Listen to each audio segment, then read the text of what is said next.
The views expressed and the opinions given by their guests do not necessarily reflect those of the Odyssey Files hosts, its affiliates, or its sponsors.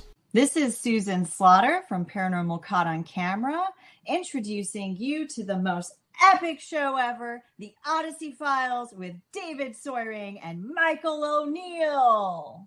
You're welcome. Pew, pew, pew, pew. Oh!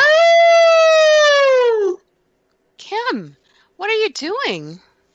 Well, I'm telling Mike and Dave, it's time to get on the show. Oh, well, the Odyssey Files starts now.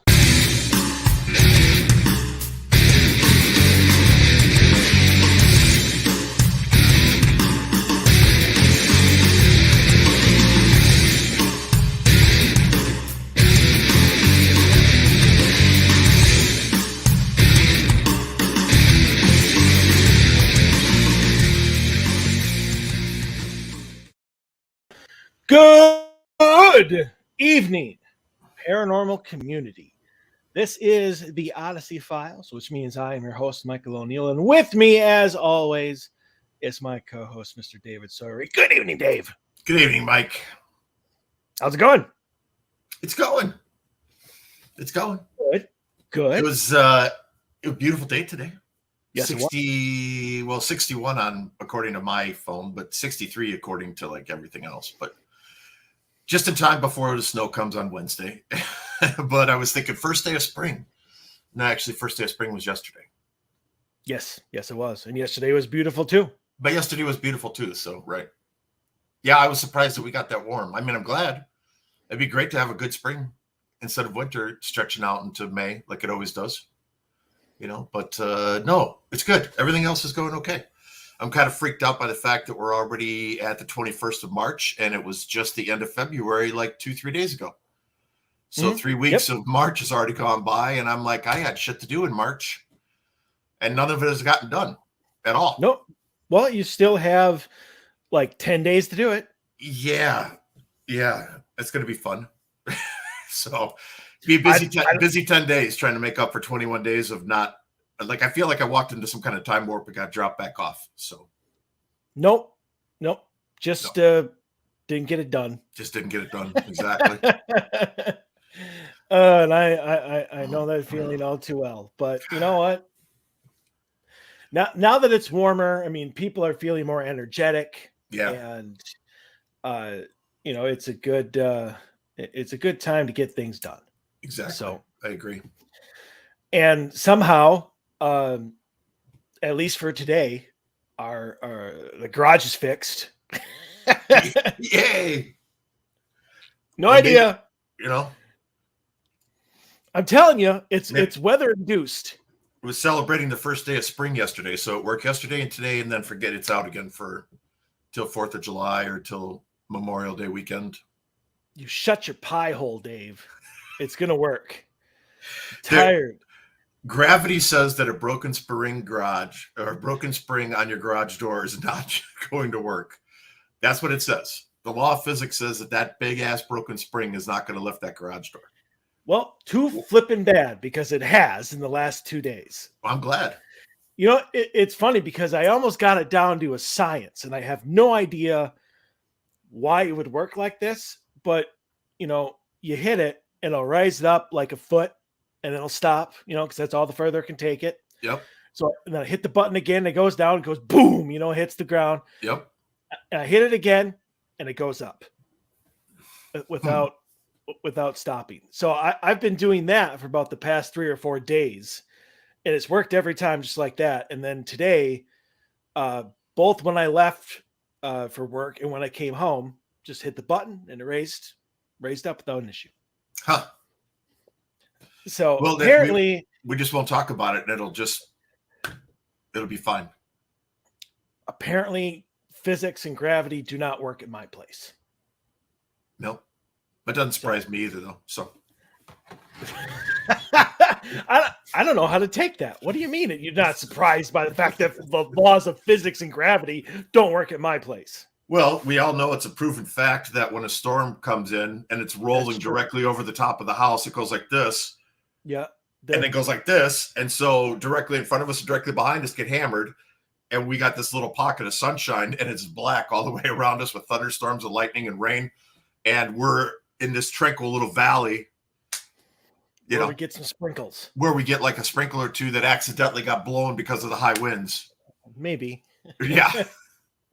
And then you get an apology like, oh, I'm sorry. Did that sprinkle hit your house? I'm sorry. And then it continues on its way and destroys the next neighborhood over. I have theorized that I am the real life embodiment of the X-Men storm. Like I control the weather. I just don't know how to, but subconsciously I'm creating the vortex around my wherever I am. It's not even around the house, it's wherever I am. So if I leave, you're effed. Yeah, that's okay. I like storms.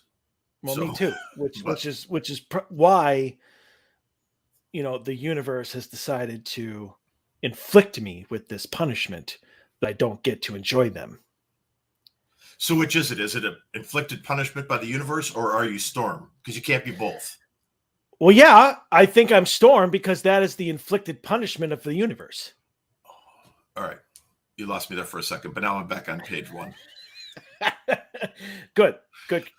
So I have... It's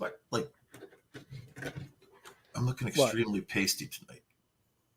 You look extremely pasty every night. Thanks. Just saying. I'm going to change my tone. I had it on bright white. And that bright white was not looking good. I look like a ghost sitting here. Well, this is a paranormal show. So yeah, it is a paranormal show. You're just getting into character. And that is that of a dead man. I could hold up a photo of Sheamus next to me, and then I'd look like I was a bronze god. That is true. So I've never seen anybody more white than the wrestler Sheamus. We were just talking about him the other night. Yep. Yes, we were. So I have a question for you. Yeah, shoot. And this is before we get into tonight's stories, Tonight's stories and show. Right. Oh, before we get into my question, great show for everybody. So our personal friend and the knower of everything, Mr. Doug Hajicek, will be joining us in the second hour. He is the Monster Quest producer. He's been on documentaries galore. He is an avid, I can't even say Bigfoot researcher because he just researches everything. He's just like a researcher. He happens to have a passion for Bigfoot, I would say. That's fair to say. Yes. But he researches everything. He's got UFO stories up the wazoo. He's been on the hunt for Loch Ness. He's done pretty much almost everything. So we're really looking forward to having him back on. He hasn't been on in a very long time, and not by himself at all. Last time it was with Chuck Zukowski. That'll never happen again as long as I'm alive on the planet Earth. That's fine. But so we're really looking forward to his stories and what he's up to. He's got some great projects that he's been working on for quite a while that I think a lot of people are going to really want to hear about and enjoy.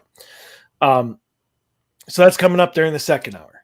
So before we get to tonight's stories, my question for Dave. So let me set the scene for you. Okay. You have been, which should not be a stretch of the imagination, you have been a paranormal researcher, investigator. You have sought answers from the other side for many, many years. This is the hypothetical, so you're not going to have too much trouble imagining it. And you have sought answers from the other side. Yep. And maybe you've gotten some, maybe you haven't. And then you pass away. Yep. And now you are in the position to know these answers because you were now on the other side. Right. So if you came face to face, or whatever, however you want to call it, you came into contact with paranormal investigators who are still alive. Yeah. Who are also seeking these answers. would you not want to convey that? Would you not want to answer those questions for them? And I mean, yes or no? Yes. Yes. Well, what would be the reason why not? Like, what would possess you to see what I did there? You did. It was almost a good but segue, except I'm not going to be possessed. But but what would cause you to maybe pass on answering these questions, or do you think that it's that easy? I mean, no. I think, and I have thought this for a long time because I have asked. I don't even know if I had to take a stab at how many times I have tried to reach out to the other side and get an answer. It would have to be in the hundreds of thousands of times that I've done that. The only thing I can think of, and this is kind of what I think my personal beliefs are, is that there's something in place that prevents secrets from being conveyed back to our side. Now, I don't know what that thing is. I don't know if it's just a straight out strict ban. And like, if you screw this up, like they disintegrate you, you know what I mean? Or something like that. And your soul just continues, like doesn't exist anymore. But I think even something silly like that would still, there'd be some people who would be like, whatever, I don't care, you know, and so they would say, they would give the secrets anyway. So it has to be something greater. And so I think, honestly, I think it's a promise of something greater. I think like, if you don't, like, you're not allowed to convey this information, and in reward for that, this is what you're going to receive. And it has to be some phenomenal reward, right? For everybody who passes away. And I don't, so I'll throw this in there too. I don't think we all go to the same places. I think depending on who you are when you die here, I don't think that we all go to the same area. So we'll just say that. So of the people that are in your group, depending on who you are and how you led your life, there has to be some great reward promised. I think. I don't know. I don't know what the answer is, but I have asked so many times. It's almost as, you know, like getting a name is almost as difficult. Like I have gotten names, you know, in the past. This just came up the other day. So obviously I don't want to use their last name, but the house in Wyoming, right, that had the demon in it. When we were downstairs and I said, is something keeping you here? We got that resounding yes when we were doing the spirit box session. And then I said, how many people are trapped here? And the answer was 9. And then I said, can you tell me your names? We got all 9 names of the individuals, like Bill, Mary, Sue, John, whatever. And it was in, like, John was a male voice, Sue was a female voice, and they were all different voices. And we got all 9. In my career, that's probably the absolute best I've ever done with names, like getting names. That's probably the very best I've ever achieved by getting a name. But those were the names of the souls that were trapped there, supposedly, which I think they were. If we go to a place like you were just at the Leduc, you know, it's really hard. Like if you know Mr. Leduc is there, you know he's there, but to get him to walk up and say, hi, I forget what his first name is. What is it? William. Okay. Hi, I'm William Leduc. Welcome back to the house. Right? Like I don't know. Why wouldn't he say that? You've been there a dozen times, half a dozen times, whatever. Why wouldn't he walk up and say, hi, Mike, it's William. I'm glad to see you back. I like when you guys come to visit. Right? I mean, like, why doesn't stuff like that happen? There's something prevents it. And I don't know what it is, but I certainly, when I pass, if I can open the floodgates, I'm going to flood you with everything. But see, you and I have that, obviously, that connection in life that then would transfer over to death, because it is the Leduc and it is William that brought up this question, because twice now during investigations that I've done there.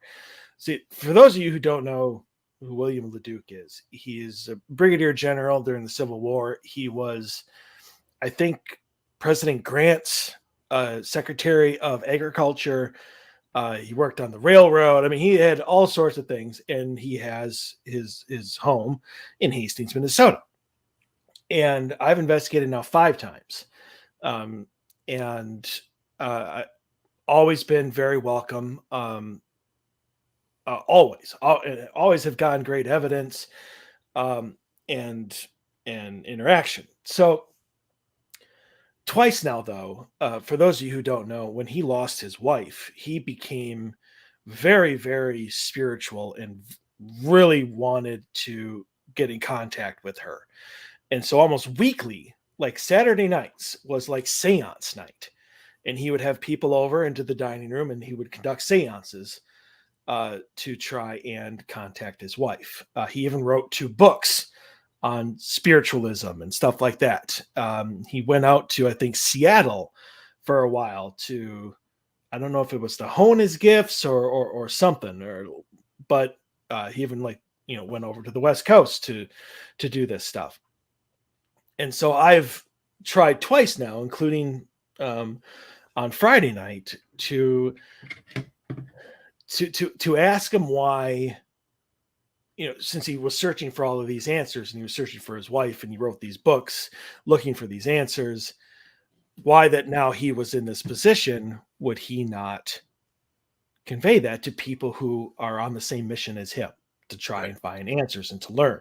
Right. And I haven't gone over that evidence yet, so maybe this time it was a little different. But I don't know. I guess, because one of the questions that I did pop in there was, do you not think that we are worthy, or are you not able to actually say anything? And if that's the case, I accept that. But I mean, if it's just simply, I don't want to tell you, I think that's selfish. I would agree with you 100% on that one. Yeah. So I just wanted to get your take on it. If, as somebody who has spent a great portion of his life searching for answers, if you were now in possession of those answers, would you not want to convey that to people who, at least for however you believe, they are on the same mission as you? Right. So there's something's in place that prohibits it. It has to be.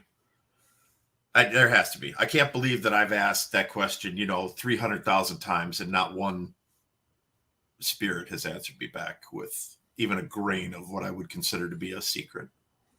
I mean, I've gotten answers to that question. I've gotten answers to that specific question, but they're not answers that tell me anything. Right. I have gotten no, can you tell me why? And I've gotten no in a response before. I've gotten a disembodied no. I asked the question out loud and I got a disembodied no. It was the same thing when we were at early back in the beginning of your career, when we were sitting at one of the cemeteries I took you to, and I saw that phenomenal green flash of light again right when all that activity started happening. And I said, that was amazing. I saw you materialize. Can you do that again? And clear as day, the guy's like, I don't think he can. So there's intelligence going on everywhere around us. But the secrets, I don't know. I always thought Houdini would be the first one to come back and do it, right? Master magician, a guy who was deep into all kinds of things, Well, and he swore that he would. And he swore, right. And he said, when I die and I go to the other side, I'm coming back and telling you what it's like. Nope. No, and he hasn't said a peep in however long it's been since he passed, 50, 60, 70 years, whatever it's been. Yep. All right. Perfect. Well, then on to tonight's story. Story time. I do want to give a shout out to our super fan, though, for sending us some gifts. So I want to say thank you. Yes. Mr. Anthony. Yes. I appreciate it. We'll have to follow up to get some exact detail on what a couple of them are. Yes. I plan on doing that after the show. So All right. I was going to say, so I got this guy, which is cool. I appreciate it. Almost looks like a plane, almost looks like a moth, but I'm not sure. I don't know if he just made it because he liked the shape or what, but pretty cool. So I just want to say thank you. Appreciate it. Anybody else who wants to send gifts, just send us a message. We'll tell you how you can get a hold of us. Yeah. I'm not giving out my address to anybody I don't No. trust. We'll get a P.O. box. I trust Anthony 100%, and Right. that's as much as we can go. All right, so I see that you attempted to make up for last week. I did. Yeah. So, story number 1: visitation from my dead cat. More than likely. Absolutely, though. I did make up for last week with question number 3. So I haven't even looked at it. okay, well, it's yours, so you're welcome. Holy crap. Okay, here we go. About 5 months ago, I lost my cat, Molly. I have lost pets before, but Molly's death seemed to affect me more. Until last month, I seemed to be in a state of depression. I am better now, though. Right around 1 month after is when strange things began to happen. At night, I would hear a cat meow right outside the door, followed by the sound of nails clicking on the floor. She made the same sound when she was walking somewhere. I have other cats, but none of them sound like what I heard. I would also occasionally see a small black figure in my peripheral vision. Molly was a black cat. Of course she was. I would usually see this figure sitting on her favorite rocking chair. Gave your cat a rocking chair? I mean, God. My other cats also seemed very interested in this rocking chair, sitting near it and meowing. Then one night, I had the most vivid and realistic dream I've ever had. In this dream, I was talking to her. Not out loud, though. It was like I could hear her meowing in my head. Ever since this happened, all the sadness I felt seemed like it was gone, and I was going back to normal. I still hear and see things occasionally. I think that Molly may be trying to let me know that she is still here. What are your thoughts? I don't think you're as well as you think you are. I mean, really, this all seems to be residual in nature. I mean, you're hearing sounds that the cat made. You're seeing partially manifested energy, out of the corner of your eye. And honestly, I have never, maybe I'm wrong, I have never heard of an animal entering people's dreams. And so I think that your subconscious is probably trying to put you back together and had this, gave you this dream. I mean, if it helped, great, but I don't think your cat is around. It went back to downstairs where it came from. By downstairs, are you referring to hell? Sure. I'm now. I know you may find this was pouring out, Mike. I know that you may find this hard to believe, but at some point in my previous rendition of me, I've since evolved since then. I posted after somebody posted that they had lost their cat, that it was in a better place and that it was back in hell where it belonged. And myself and that person are no longer friends, which happened. I'm shocked. Right. I can't believe that. Kind of happened parallel to each other. Don't know if that was the reason why, but yeah. So I'm just kidding. I don't really think that all cats go to hell or from hell. So just for anybody who has lost their cat and really, really love the animal, my condolences. just look past my dramatic sense of humor and yeah. So anyway, so I don't like to say, I hesitate to say that the cat went back to hell, just because of that. So, but beyond just the whole cat thing or cat hating thing, I honestly don't think that your cat is there. I mean, that much is true. I think it's just residual energy going on with this one, and I think your subconscious was probably trying to make yourself feel better with that. So that's all I got to say about that one. All right. I totally think that, she had the affection for her pet, obviously, and the pet passed away. And that pet came back to say goodbye. I think it's that simple. When I lost Shadow, he was around the house. I saw him. The girl saw him. He was around for about a week off and on. I'd see him out of the corner of my eye. I saw him plain as day twice. The girls saw him sitting on their dresser. They felt him climb up on the bed. So it perfect instance for him, though, is that when he passed, regretfully how he passed, he got hit by a car, but the car ran right over his head. So when we say instantaneous death leads to confusion, I don't think that's only for human beings. I think that he died so instantly and suddenly that he was just still around because he was like, hey, it's the family, and I'm back home and everybody come shower me with love and gifts. And he wasn't that bad, but he loved the girls. He absolutely loved the girls. And he did not like Laura. So I really like that cat. Yeah. But he and I had a good relationship, but he died instantaneously like that. So I think part of that him being around was because of that. So I think that her cat, that Molly, was around. She obviously has other cats, so there's a good possibility that Molly was great friends with her other cats and that she wanted to come back and be with her friends for a little bit before moving on. But to the person who wrote the story I would not dwell on this fact. I would use it as a positive sign and I would move on.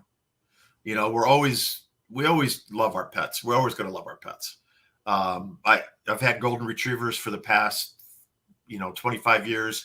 Every one of them that has passed still has a place in my heart. So, they're always going to be there. They're never going away.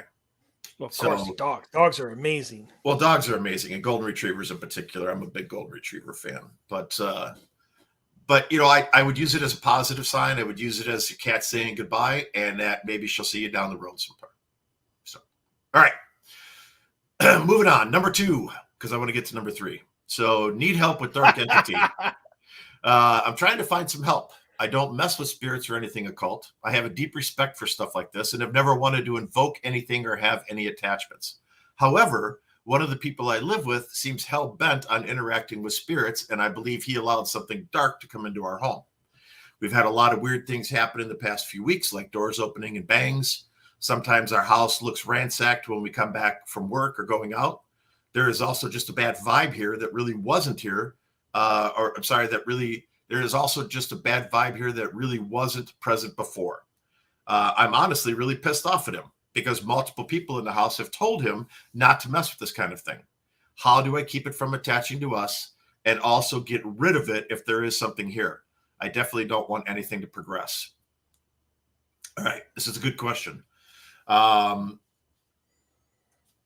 So this is my initial thoughts on this. Number 1, how do you keep it from attaching to you? You use whatever your strength is. If my strength is God, so I would use white light and protection and the love of God to keep me safe from anything that might have been brought into the house that would want to do me harm or want to cause mischief or upset things in my life. If your focal point and your strong point is not God, it's something else. If it's a strong personal belief, go to that. Go to whatever your strength is. Use that strength to protect you, to encompass you, visualize it, say it out loud. get your anchor point. Okay, that's the first thing you need to do. Number 2, tell whatever it is out loud that this is my personal space. Go draw a line in the sand at your bedroom door or something to that effect, and say, this is my personal space. Whatever you are, I did not invite you in. I don't want you to be anywhere near anything I do or around me in any way, shape, or form. You're never allowed to interfere with my life. You're never allowed to come past this point. Now you've got a safe haven attached to you in case something does start getting worse. You've got a safe place you could go to that now you could get away from it. My advice, now this is my personal advice, okay, and in a different kind of time. That was kind of my professional advice from experience. My personal advice would be to either A, find a different place to live, because this guy or gal who's doing this is being an ass and not respecting the wishes of the rest of the people in the house. I don't think that that's going to stop. If I think things are only going to get worse. It depends on what they're doing. You didn't explicitly say they're into black magic or occultism or Satanism, whatever the thing that might have caused this thing to appear. But I would either kick that person out of the house and tell them to take their baggage with them, or I would think about moving out myself, to be honest.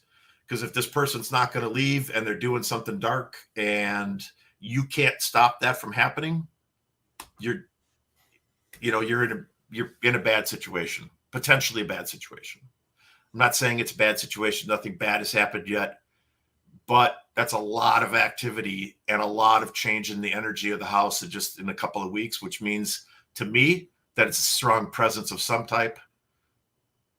If you're worried about it, I would think about moving out, especially since it sounds like it's a rental type situation. So there you go.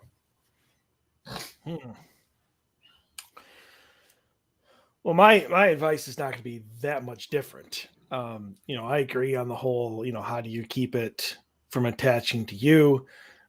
Simply, like Dave said, put up your boundaries, state your case, state your boundaries, and, make sure that you stick to it. Although if it is a legitimate, like, dark entity, I don't know if it's actually going to abide by those.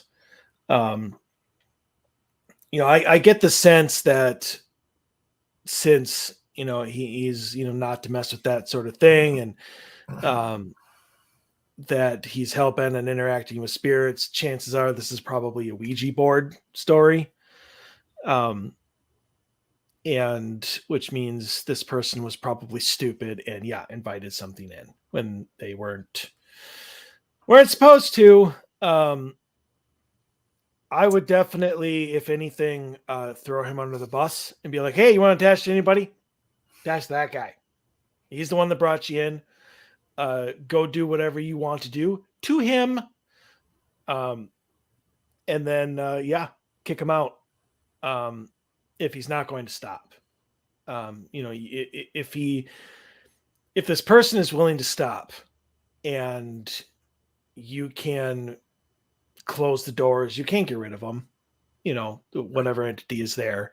But if he's not going to, and this entity is allowed to continue to do its thing, I don't know exactly. I get why you're calling this a dark entity, but the only thing that's happened is doors opening and some bangs.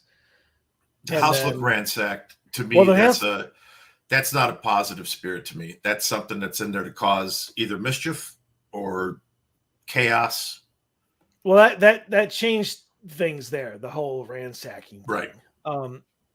That really, to me, if it wasn't one of those, like, this roommate wants to, talk with spirits and obviously invited something in, a blah, blah, blah. Like, I would have said it was probably a poltergeist, but because he invited it in, it's not, it's not a human PK manifestation.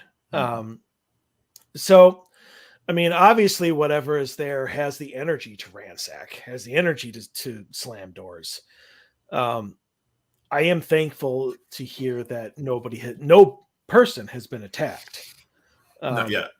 But yes, Um, I'm fearful that's what it's building up to. And if that's the case, if he won't leave, yeah, I think you should. I don't think that it's attached to you. I think right now it's attached to the roommate that invited in and probably the house.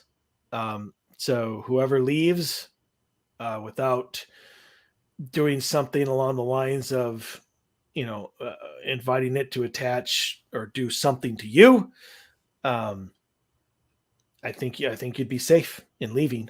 Either that, if nobody wants to leave and he's willing to stop, then yeah, I'd say paranormal team, a medium, somebody that just will be able to get it to go and either kick it out or get it to leave by itself.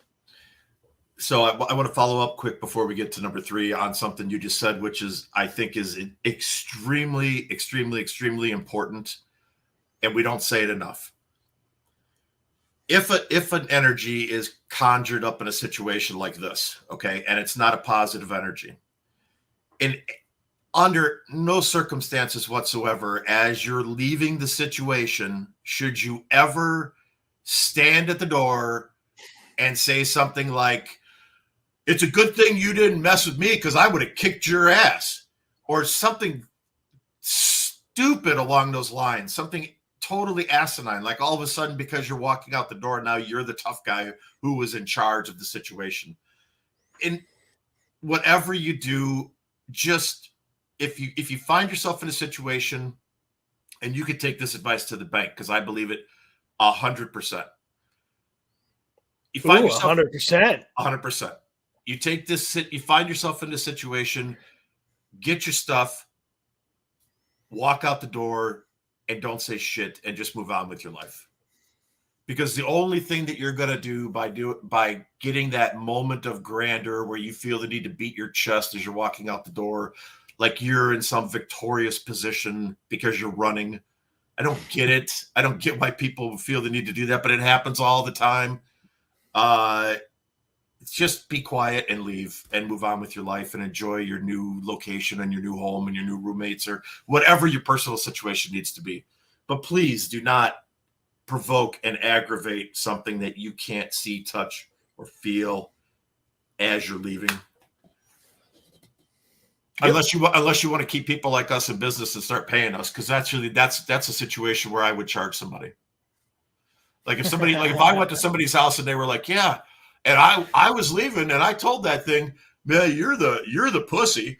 You're lucky I didn't kick your ass while I was here, right? Like if somebody told me that, I'd be like, that's fantastic. I think that was the right thing to do. So my fee is $2.50 an hour. It's a minimum 5 hours the first night. If you're that dumb, I'm taking your money, and I'm gonna be and I'm happy to do it because we all need money anyway. I'm more than happy to take your money. I never have done that. I've always just given my time and tried to help people that are in a bad situation. But if I ever run across somebody who's done that, I'm definitely charging them. Yeah. When you buy stuff at gas stations, it's always more expensive than at the store. They call it, and that's because there's a convenience charge. That's right. Paranormal investigators have a stupidity charge. That's right. So if you brought on a paranormal encounter because you're stupid, there's going to be a charge to that if we have to clean up the mess. Right. And there should be. There should be. It's a learning lesson, right?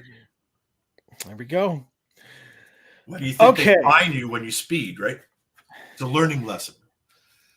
Right? You get caught speeding, you get a $138 ticket. They're not taking your money because they have to. They're taking it as a punishment for your stupidity for being heavy-footed on the gas pedal.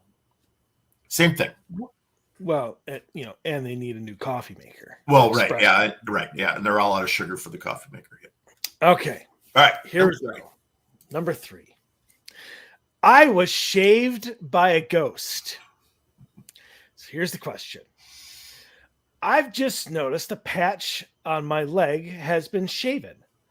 It has razor bumps and everything, so it's not like the hair has just disappeared or fallen out. Only problem is I haven't shaved my legs. I never shave my legs, and I'm quite a hairy person, so it's very noticeable. Anyone else seem to have been shaved by a ghost before? Short answer, no. No. A little bit longer answer, not even close. I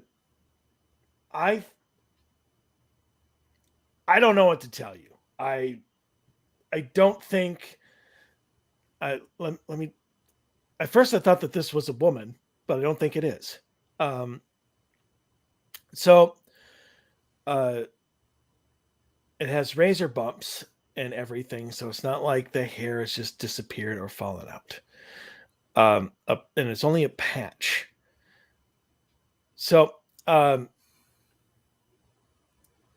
either you might have, since you are hairy, maybe I don't know. I honestly don't know what to tell you. No, I've never in my entire life encountered any story that says a patch of my hair on my leg was gone and it looks like I was shaved. I can't see a spirit picking up a razor, whether it's electric or a Bic, and then taking off a patch of hair. Honestly, the only thing that could possibly have happened is you sleepwalked and you grabbed an electric razor or whatever. I have no idea why. I've never even heard of somebody doing that before. And just, took off some of your hair.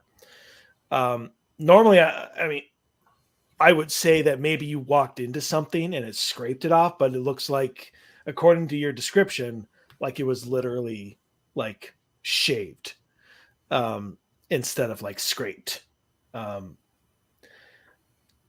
That's all I've got. I don't think a ghost shaved you.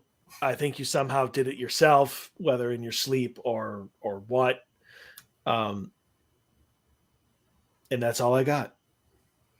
I'm going to say it was a roommate or a member of the household that did it as a joke. If the person lives alone, assuming it's a man, if the man lives alone and there's nobody else was there and nobody else was in the house, then I'm going to chalk it up to a medical concern. I'm going to say that maybe, like dogs lose a patch of hair due to like their skin irritation or something like that. I'm going to say that maybe something like that happened. It said, I'm quite a hairy person. I don't know how to take that. I don't know if that means you look like a walking Sasquatch or if you just, so maybe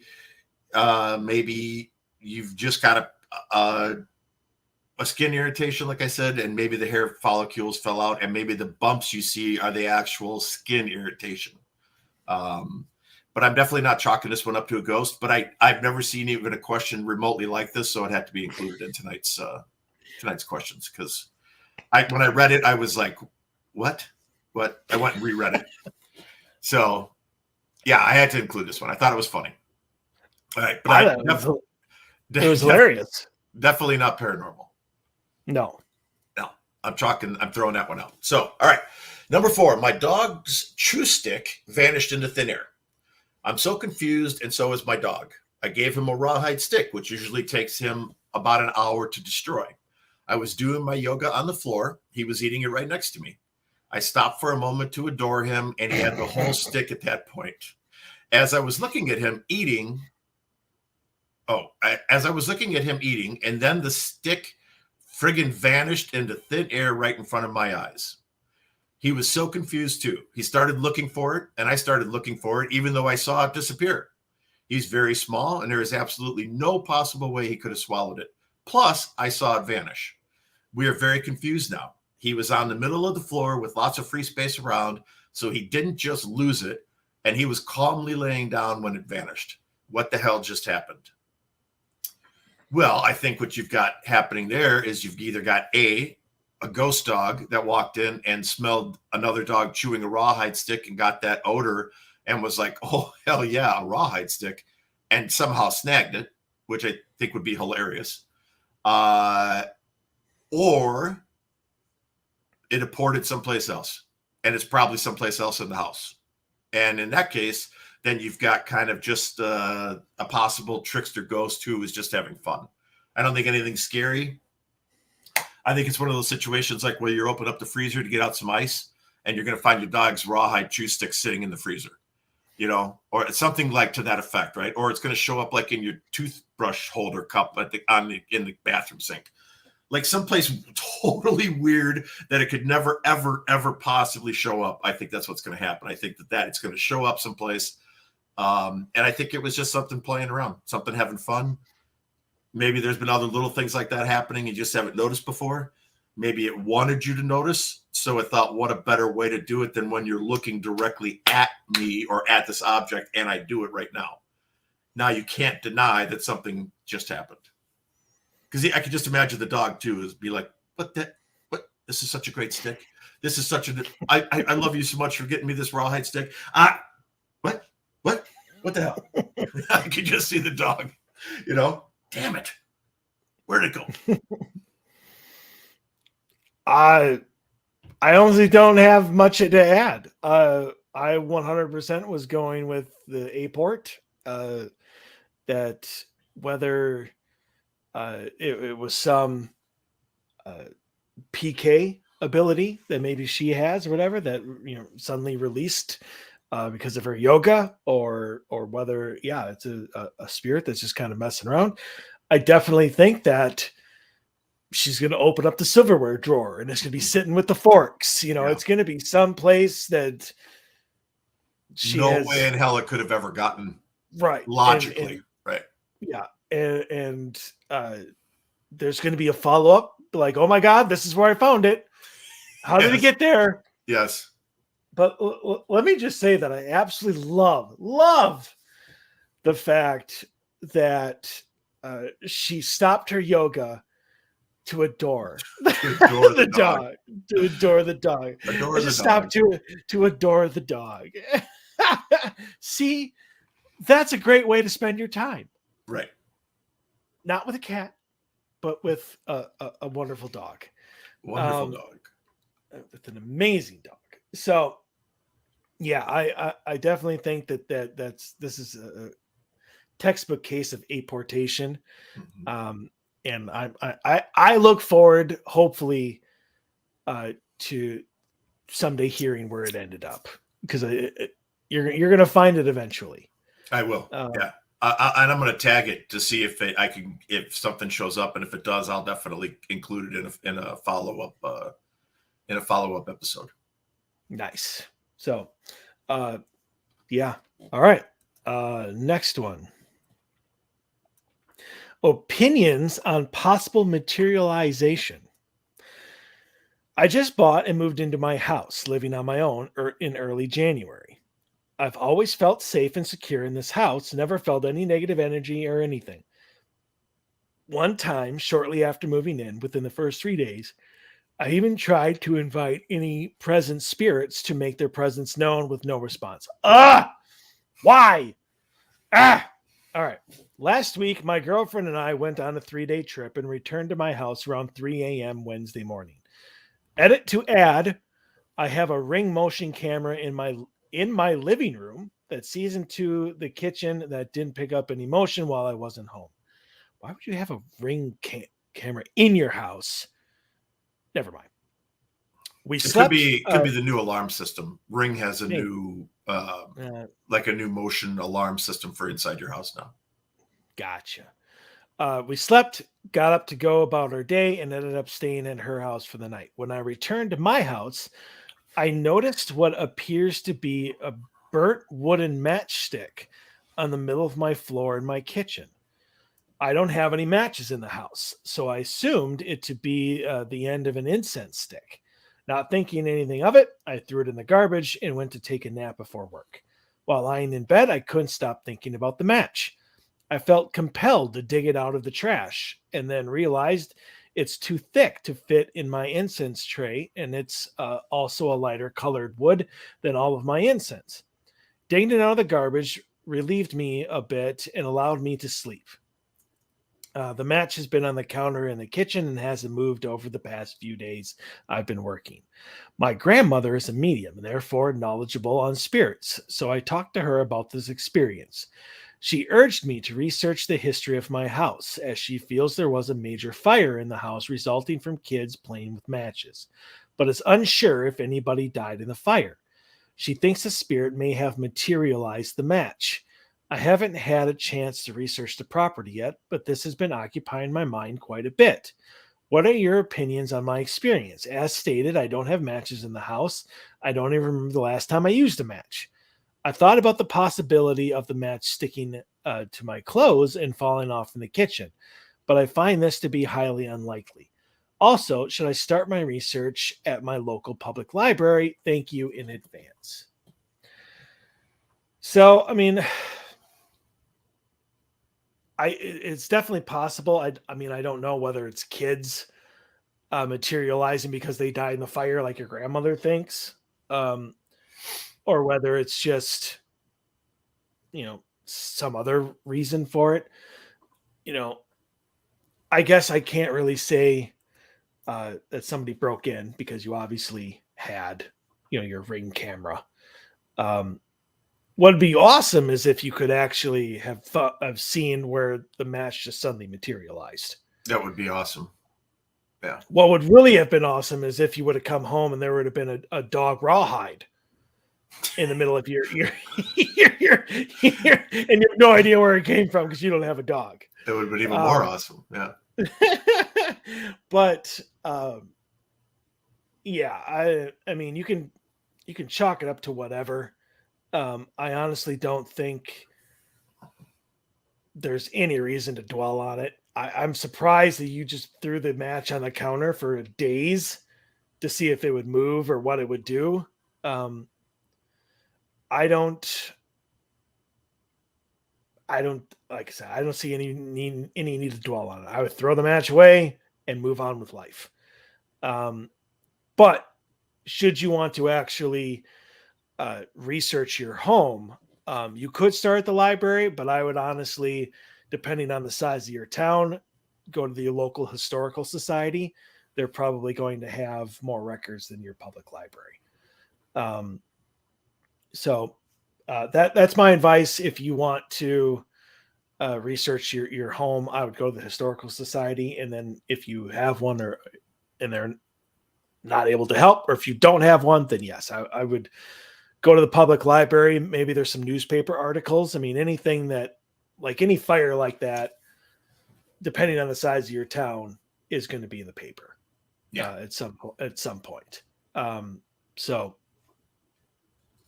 that's all I got for that one. Yeah, I think it would have been very cool if, like, he would have caught like a child size apparition or even a partial apparition, like striking a match.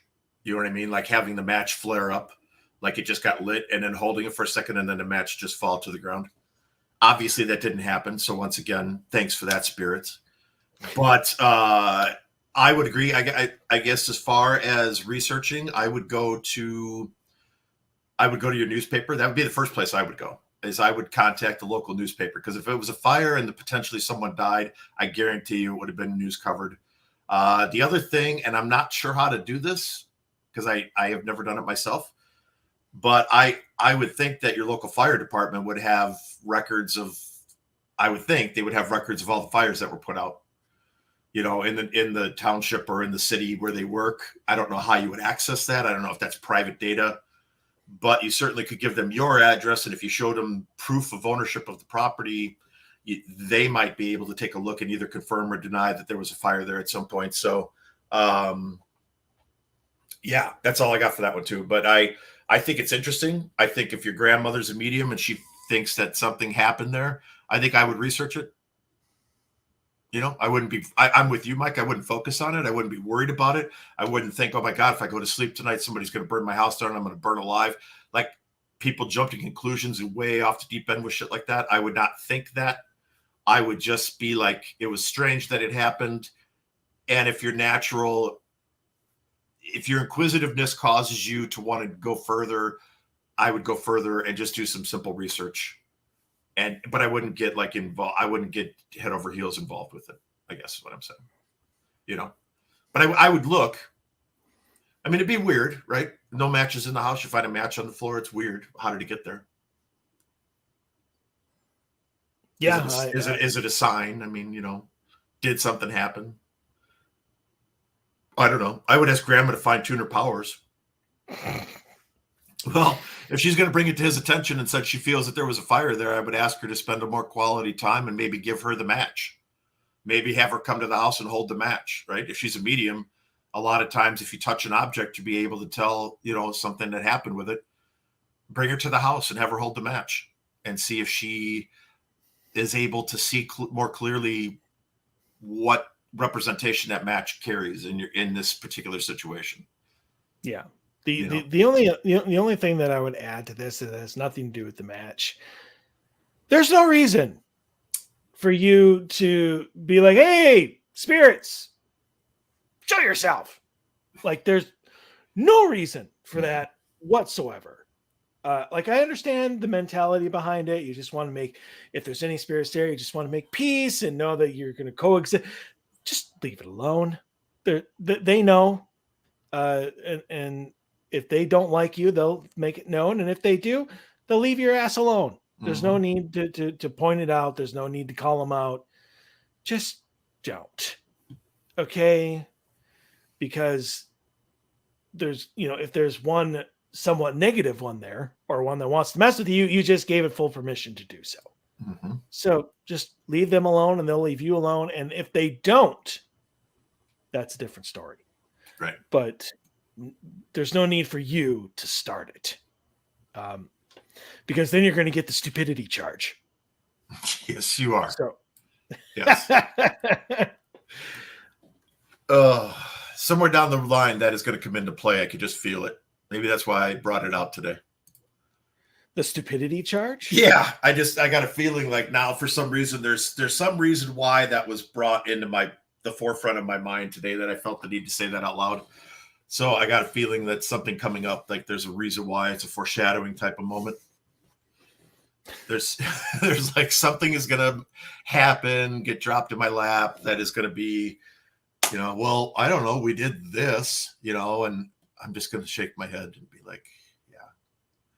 All right. So here's my contract. Need an initial deposit, which I'd have to actually figure out a contract because I don't have a contract. And I've never taken an initial deposit, so that would all be new territory for me. So, I guess with Doug not being here yet, let's do number 6. Let's do number 6, and then if we have to interrupt, we'll interrupt. But okay, poltergeist activity at my house. So I'll start the story off by saying the house that I live in has always had something in it, but I'm not sure exactly what it is. I've been here for almost 4 years now. Long story short, my girlfriend recently moved in with me after never being to my house before, and she's been noticing weird things. For instance, her foot got grabbed twice in 1 week. Both of these times happened after we got into an argument and she went in the room to lay down. I'm out of town right now for a few weeks, but she's still noticing activity. Her cat is scratching at the glass door of the shower when she was in there because she wanted to get in. So she let the cat in the shower. Yes, a cat. Later on, after her shower, that same cat kept acting strangely. She was lying on the bed and the cat started staring at something moving behind her, and then the cat followed it out the bedroom door. She would walk in the room repeatedly, look at my girlfriend, and turn around like she was going in there checking on her. The lady that was renting the house before me was going around town saying that the house was haunted before my brother-in-law stepped in and told her to stop telling people that. So either it's kind of haunted or I'm not sure. P.S. I love P.S.'s. I'm a practicing occultist, so I don't know if what I'm doing is related or not. I have noticed activity in the house before I began my practice, as well as after. I also don't mind the presence in the house that much, but my girlfriend obviously does, so I'm not sure what to do. So for people who don't know what a practicing occultist is, a practicing occultism involves mastering your mind and emotions through various concentration and visualization methods. This will allow you to perform more advanced rituals like summoning entities from other dimensions, changing your mental state at will, and easily influencing others to reach your own personal goals. All right, so I just wanted to clarify exactly what practicing occultist meant in general terms. I think that your girlfriend walked into a bad situation there. And I think that her cat is noticing a lot of the stuff that's going on, and obviously so is she. How she got her foot grabbed twice in 1 week and didn't tell you to go to hell and move out, I'm not sure. The fact that she's there all by herself after this weird stuff is happening while you're out of town for a few weeks, again, I'm not sure.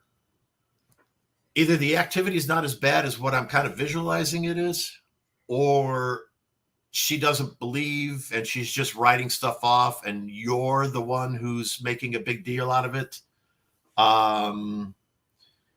So I don't know yet. I don't know. I don't know how to read this one exactly. I find it interesting. I don't know many cats that would want to jump in the shower. The only reason I could think that cat would do something like want to get into the shower with you is because it was scared by something outside and it just wanted to get as close as it possibly could to its owner. And its owner just happened to be in the shower. And the cat was like, I don't care if the water's on, open up the damn shower door. If that was the case, and if that's what caused the cat to get in the shower, then yeah, there should be something you should be concerned about there.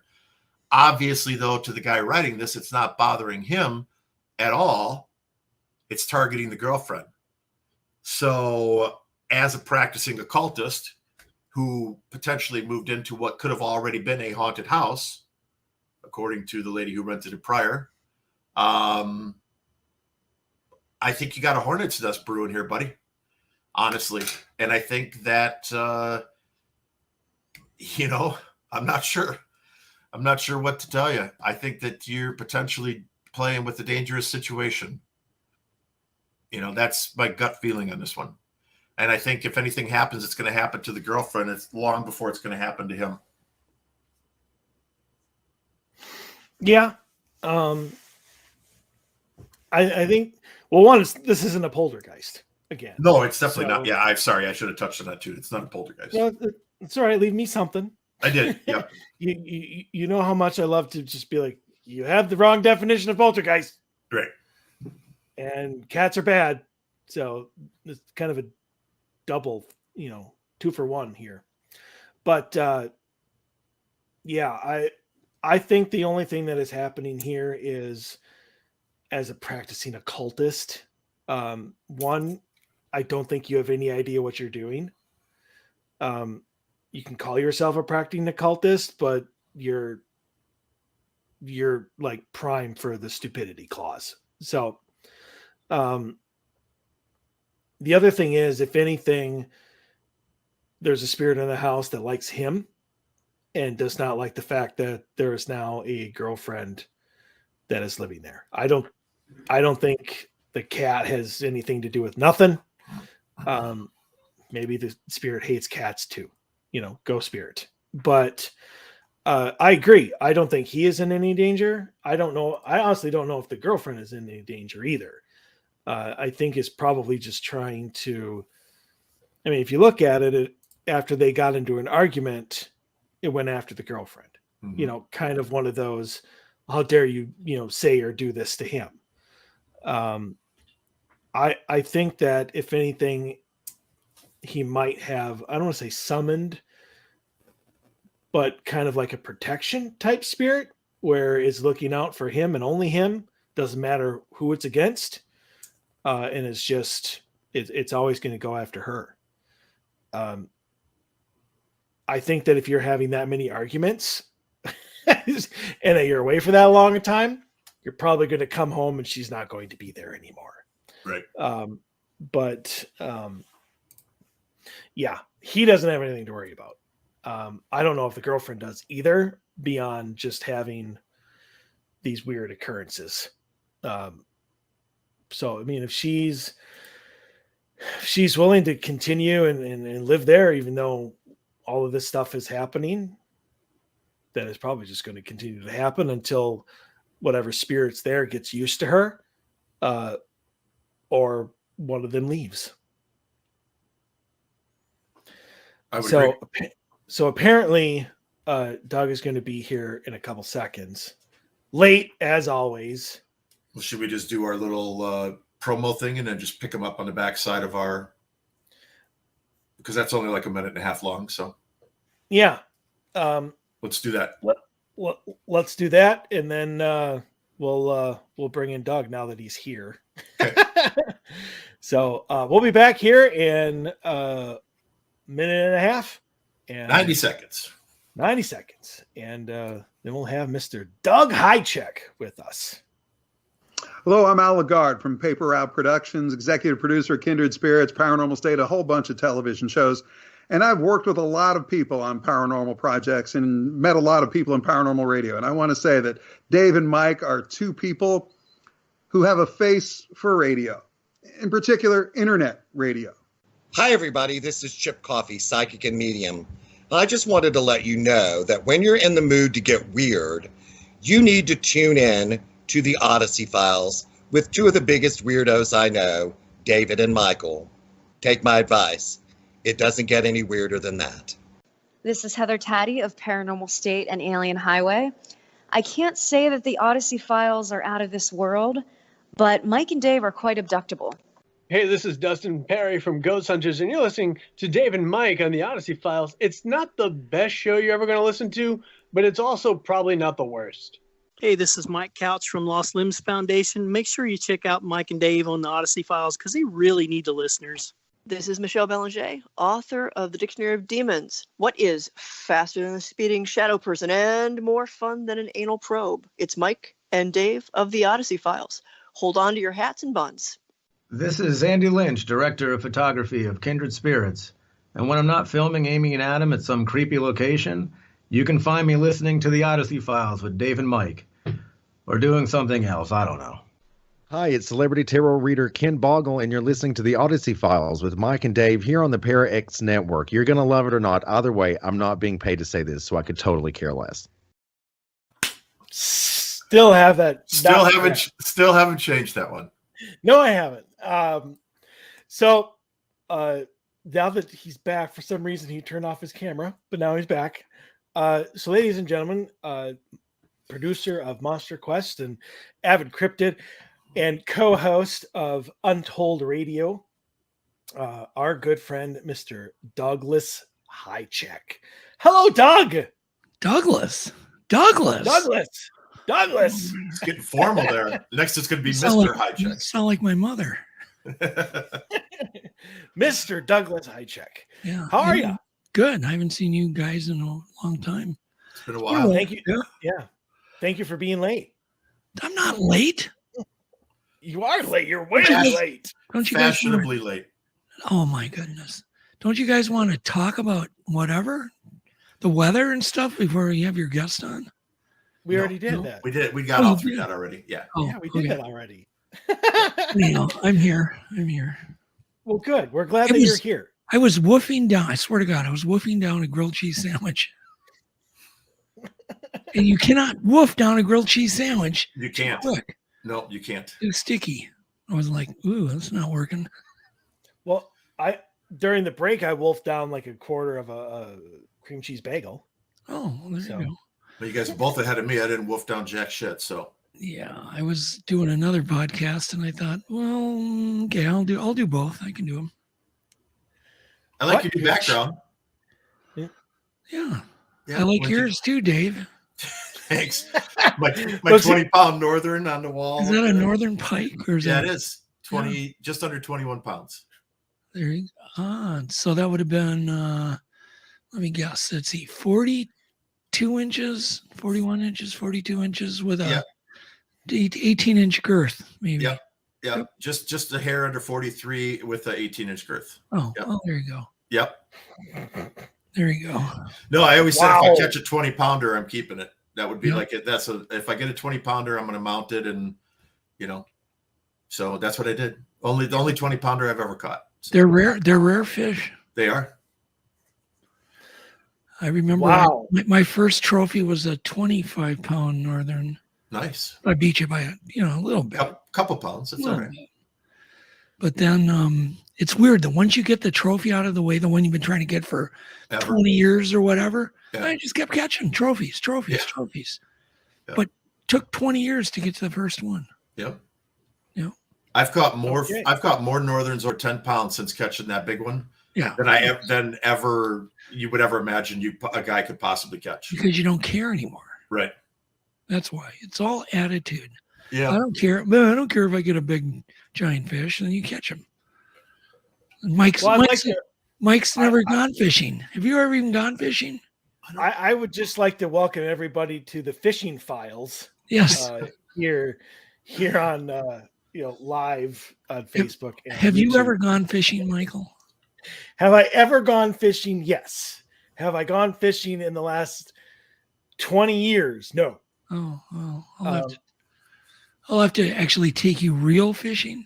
That's fine. I don't have real anything fishing. against fishing. Yeah. I don't. I don't mind fishing at all. Is nobody has invited me fishing. You're about the only person I know that even owns a boat. Yeah. It's just lack of opportunity. And Well, you guys go fishing for ghosts. no, we do not go fishing for ghosts. It's the same thing. Holy crap! Not even close. You have a lure, and you casting, and you hoping to get a bite on your I would say it's more of a throw net. throw net. It's a throw net. Okay. Well, you Right. throw net. You cast net for a fit. You cast net, right? You cast net, right? Because that's in essence that's what all the equipment is. Okay. So you're setting up multiple pieces of equipment in a relatively defined space, Gotcha. right? And so therefore you're casting a net over this area with electronic stimuli, give and take kind of results type of machinery that allows you to witness a change in the atmosphere or a change in the energy or a change in the electromagnetic fields or whatever the piece of equipment happens to be deciphering. Yeah. Footsteps, whatever, geophone. Yeah. Fishing for ghosts. That's what I said. I've never heard it put like that, but yeah. No. No. So what do you guys want to talk about tonight? We want to talk about you, Doug. Oh. So one of the things that I don't think I've ever asked you, and I have no idea why I've never asked you. Maybe I just didn't want the hour-long answer. But how did you actually get into like Bigfoot and cryptids and just that in general? Because of all the conversation that we have had, I've never asked you that. Yeah, no, he probably hasn't. Okay, so certainly growing up, I was interested, just a normal kid.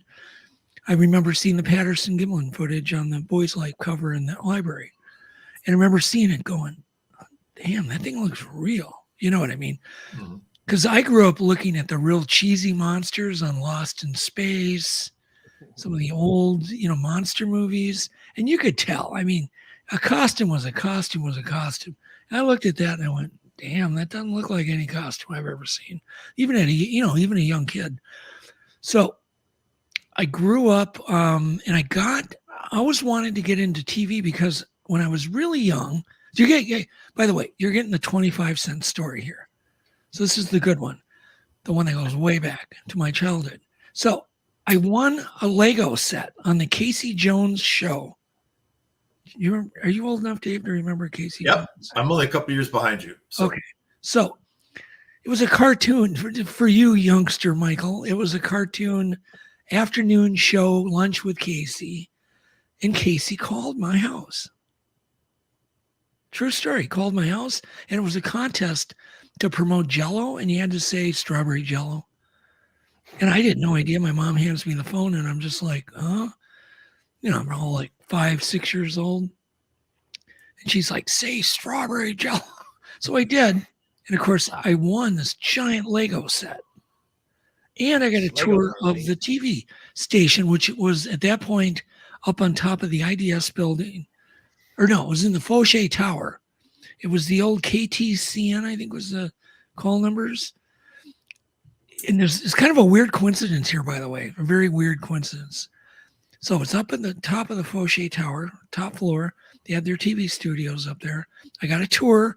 I was like, oh, this is magical. This is what I'm going to do when I get big. That was it. Bar none. I'm not going to be a farmer now. I'm giving up my farm career and I'm going to be a TV producer. Had it all figured out. So then I grew up and I decided one day when I was like 15, I thought, I got to figure out a way where I could make enough money so then I can go be a TV producer. So that's what I did. I set out and I started trying to invent some things. And then I came up through a lot of years of work, but I knew that if I could develop a new type of polymer, don't ask me why, I could retire and I could then be a TV producer. Well, that's what I did. I had success and then I retired and then I became a TV producer and I was partners with Kurt Hennig, Mr. Perfect from the WWF wrestling, the late Kurt Hennig. And we started a TV show with him and some other wrestlers. And I never even got to air the show before I won up Kurt and I bonded on to Ron Shera. Do you know who Ron Shera is, Dave? Absolutely. Okay, there you go. Yep. So I started that show.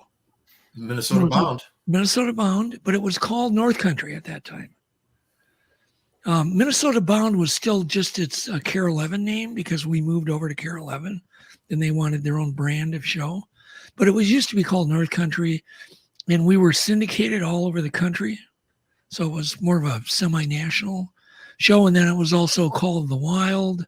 There was a number of shows. Make a long story short, I hooked up with Ron, decided to do that. And by the way, let me backtrack. That show is still on the air. So my first show is still on the air. It's been, I think they topped 1,000 episodes recently. So wow. I'm proud of that. It was a good concept way back then, 30 years ago. It still is. Ron is recently retired and his daughter has taken over, which is really cool.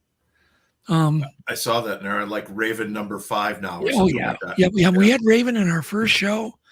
It was Ron Shera next to there was a music stand, and I shot those guys at Sucker Lake Park as a backdrop because beautiful water reservoir there with pine trees. And Ron had original Raven, who was named Kyla at that time. It was the great grandmother of all the Ravens, Kyla. And so then I'm up in the Arctic and I'm filming one of Ron's shows. We're getting footage. I think we're filming a show called The Lake That's Never Been Fished.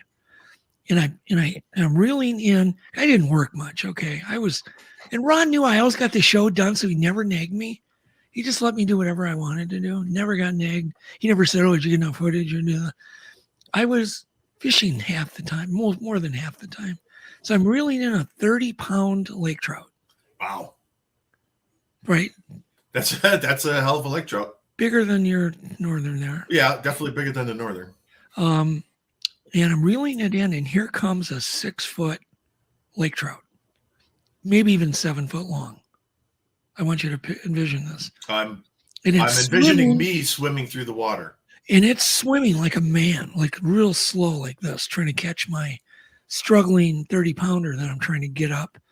And it was in the Windy River at Knowlton Lake up in right at the 60th parallel. Okay, so I'm seeing this and I tell the guy, it's like, "Oh my God, did you see that?" And he goes, "Oh, I see those all the time." I'm like, "What?" And the guy's been, he's been drinking a little bit. And he explains like, they're too big and you can never catch them. He sees them chasing the fish that people have hooked. So I get back from that trip and I get a hold of fisheries biologist, like the top guy in the country. And I'm like, "Dude, I want to get footage of one of these giant lake trout. Have you ever heard of this? Some fish that maybe got out of his niche." And he's like, "Oh, that's my theory too." He said, "Yeah, I've been thinking about the same thing." And he's like, and he goes and he like sends me a photo of like these big lures he's been working on. So I'm like, "Dude, we're just like kindred spirits." I said, "Let's go up to the Arctic and see if we can get footage." So we did that. We went up there together. We had brought a big giant, one of these big coolers for our tackle box. And I brought all these cool cameras and underwater cameras. I don't know I think it was me. I had to pee and it was too rough that day. So I thought, well, let's go to shore, So we go to shore and there is these giant footprints coming out of the water, right? And if you could envision like the Caribbean, when you get that far north, it's almost like you went south, like to the Caribbean, because it's sand eskers, sand dunes. It's very tropical looking, and the water is crystal clear like the Bahamas. And these footprints came out of the water. They went into the pea gravel. And I was one of the guys that was with. It was Ron Cher's brother, I believe. I got him up on a rock to try to jump to duplicate the depth of these footprints. He couldn't even dent it. So we keep walking through the pea gravel into where it gets mossy. And there's a small forest, stunted spruce trees. Yeah. And if you get up there, Mike, they're like spindly trees that are struggling to survive. Because normally it's right on the tree line at the 60th parallel. And the trees don't get very big. They're stunted, they're tiny, and there's not many of them. And so there was a footprint right up to the front of the tree trunk and one right behind it, directly in a straight line. So you knew whatever it was stepped over the tree. Well, that was a life-changing moment because I knew I was looking at some hominoid that was big enough to step over a 7-foot tall tree. And without a doubt, it was real.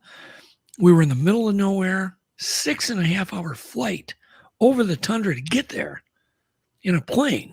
So that gives you an example of how far away we were. I did video. In fact, I shot a story for KARE 11 that aired on KARE 11 many years ago. I don't know what I think I licensed the Patterson footage for a local TV show. And it was on the news. And that was about it. And so I get back and I'm bugged. It's like bugging me. What made those footprints? And I got a hold of Matt Moneymaker. Have you guys heard of Matt Moneymaker? Mm-hmm. Finding Bigfoot host. Okay. So I get a hold of Matt, and he was running the BFRO at the time. I didn't even know there was such a database. I didn't know there was ever a sighting in North America or Canada. I didn't know, other than the Patterson footage. So what year was this, Doug? How long ago would you say this was? In the 90s. 90s? Oh, yeah. Yeah, Matt was just a skinny kid, right? We were all just, we were young. And I said to Matt, after I got to know him, I said, hey, I would love to do a scientific documentary so we can get all this information out to the public. We can show all this stuff. We can do science, forensics, blah, blah, blah, blah, blah. And so we tried to sell it. We met with numerous distributors. Nobody was interested. And finally ended up getting an agent, and he pitched it to actually one of the guys running Discovery Channel, more of a direct pitch. And the guy goes, yeah, let's do it. He handed it back to him. Give me a call Monday. So that's where Legend Meets Science was born. And so then I had done Ron's show, the North Country, for 8 years, or Minnesota Bound, whatever you want to call it. And then I flipped over into doing national programming. I did Legend Meets Science, which was a big hit for Discovery. Then I did The Man That Walks with Bears for Animal Planet. And I was doing more national programs at that point. And then I landed a series, the first Bigfoot series ever had been done on the OLN network, the Outdoor Life Network. Outdoor Life Network, yeah. Yep. I used to watch it. Yep. Yeah, and so my agent knew apparently the bigwigs there, and they pitched this thing I had done called Mysterious Encounters. I did a one sheet. And I was going to do it on all sorts of cryptids, but they're like, no, let's just do it on Bigfoot. Oh, perfect. It's the best one. And so I did Mysterious Encounters with Matt, and Autumn Williams, and Bobo was in it, and all these guys that got their start in Mysterious Encounters. And it was their number one show on the network, but they decided to get into bull riding full time, change their name, and that, of course, that was my luck. So then I started pitching another one-off doc, because documentaries are a good way to get your foot in a network, because it's not much of a commitment. I came up with a show called Giganto, the Real King Kong. Are you starting to figure out why you never asked me this question now, Mike? like 20 minutes ago. Okay, all right. So I started pitching this thing just called Giganto about this big 10-foot ape that lived in Asia that could be explain the Bigfoot mystery. It went nowhere, pitched it everywhere, just nobody wanted it. The one day I was watching TV and there was a commercial on for Peter Jackson's new movie, King Kong, right? And it just went, pew, Giganto, the real King Kong. Called my agent up and he was like, oh yeah, dude, that's way better. So he started pitching it. He pitched it to NBC. He's like, that's so good that NBC might want it because they had a part in producing the Peter Jackson movie. So he pitched it to NBC and they're like, yeah, we want it. So he calls me up, congratulations, sold it to NBC. And I'm thinking, man, my career is really bouncing here. You know, that's kind of cool. Get a primetime show on NBC. And it had to go all through their European divisions and all through all their divisions. Everybody has to sign off on it. Very bureaucratic. Well, then the main CEO looked at it and said, no, I'm not putting this crap on or whatever. You know, he's like, no, he vetoed it. So I went from like totally elated, sold to the guy vetoed it and it's not going to happen. But then my agent was told by him, take it to History Channel. We own part of them. So they took it to History Channel and they said, good, do it. So I produced it. Turned out really good. It's called Giganto, the Real King Kong. It is, I believe you can find it somewhere, but it's one of my best documentaries I ever did. And they called me, it did so well in the ratings, like double their ratings. They called me up like the next day and said, can you make more of these? And I'm like, hell yeah. And that's it. Monster Quest was born. That's how I got into it. Well, I want to know what happened to the 6-7 foot lake trout. Like, did you just give up on that once you saw? No, I've got a story. Do you want the 5 cent, 10 cent, or 25 cent story? I'm kind of intrigued by the. I mean, like, how would you explain a 7 foot lake trout? It'd have to be a freak. I do. I can. It was the same theory that I used and applied it to getting footage of the first Architeuthis ducks, or the giant squid. Okay. Because our team got the first footage of that species, based on the same exact theory that I used on the trout, on the lake trout, on the giant squid. So what it is I have this theory that females of a certain species don't breed. They just don't breed for some reason, whether it's a malfunction in their genetics. They get out of the niche and don't mate. Then they just stay deep and they just continue to grow. Because I really believe that, you know, the process of spewing out 1 million eggs every season takes life away from the creature and ends up in its demise. And I'm sure that, and you know about mayflies, they mate and they're dead.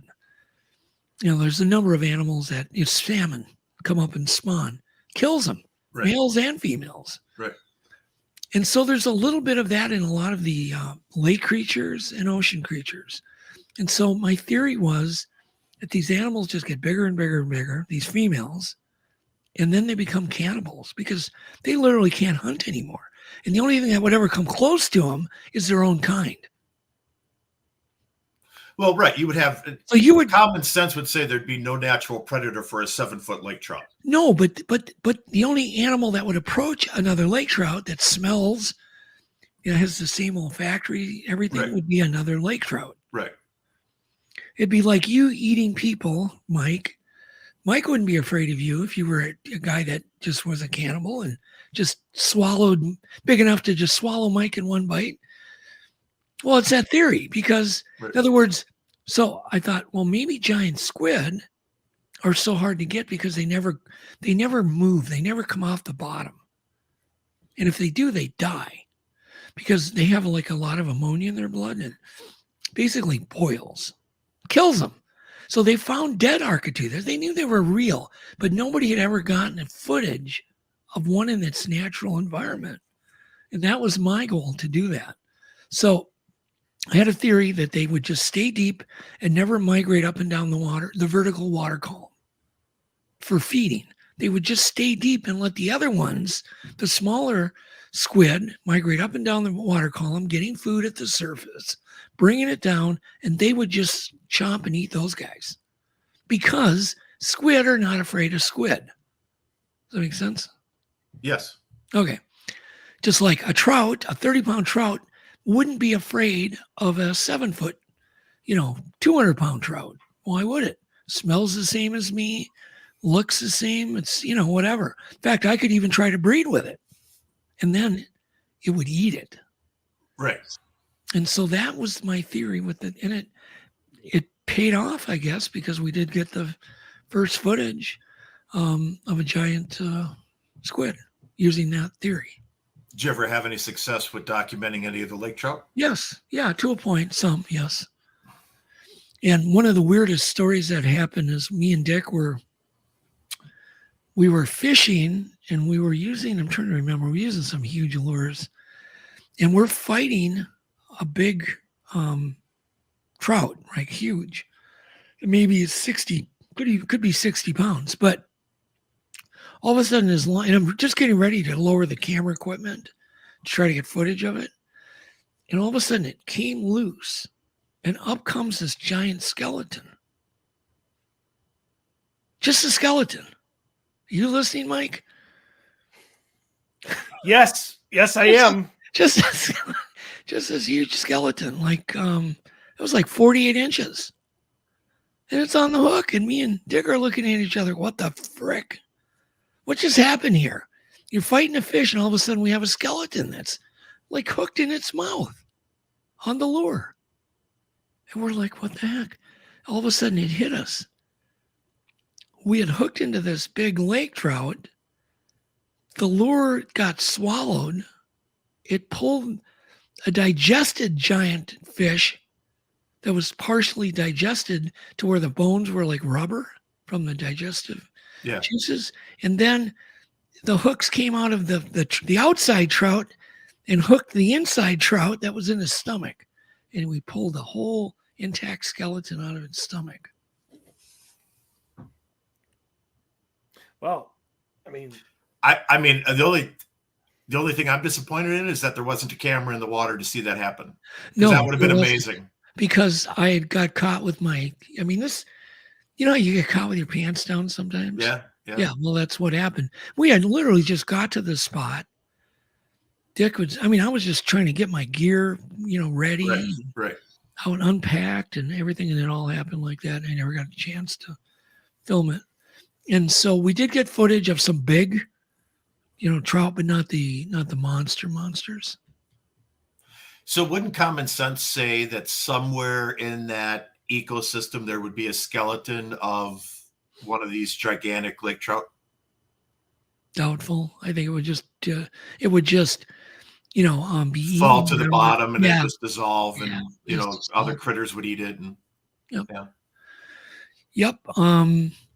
But certain fish will just keep growing. There's nothing to kill them, especially in the Arctic or in some of the cold water.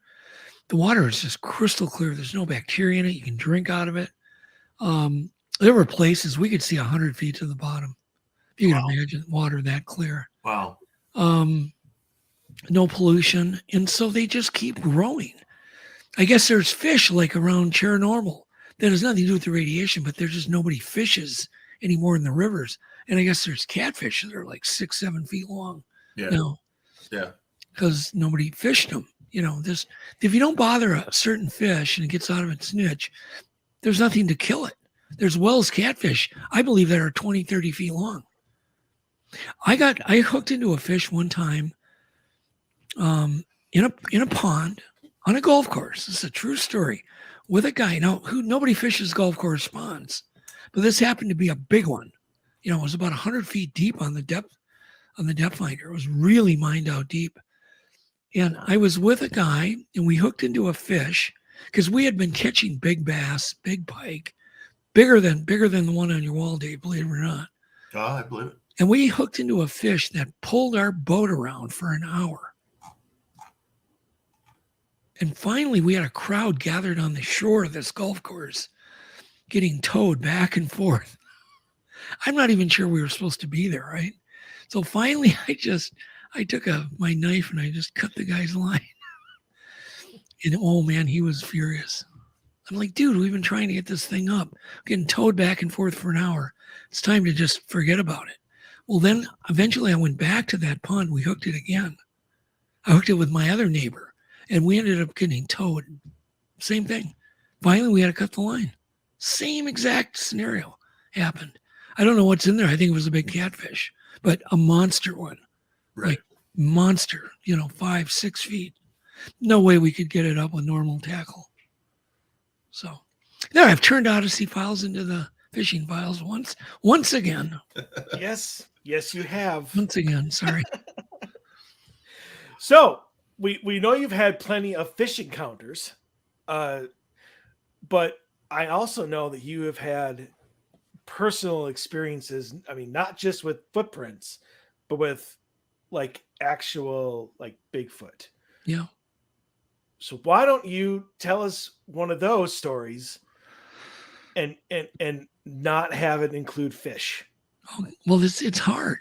Those two they're intertwined. Right. If I talk about the Snow Grove incidents, the one that's pretty well known. The one with the cabin that got destroyed. Yeah. That all involved fishing too. I wouldn't have been there if it wasn't for the fishing. My love for fishing. That's fine. So you're screwed, Mike. It happens. Yeah. So I mean, that was one, but I didn't have a sighting at Snell, but boy, I had some amazing experiences, where it was a cabin I used to go to all the time and never did any Bigfoot, wood knocking, no research, because it was my place to go and relax.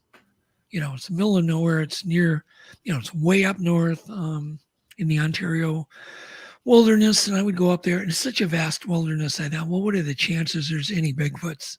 Because from there to the North Pole, there's like no roads. It's just forest. So what are you going to do?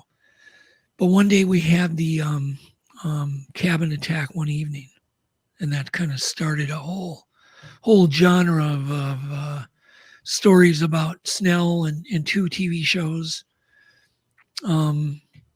But do you want to hear about sightings or more on Snell? Whatever direction you want to go. I don't know what you're fishing for, Mike. Sorry. No pun. I see what you did there. I did too.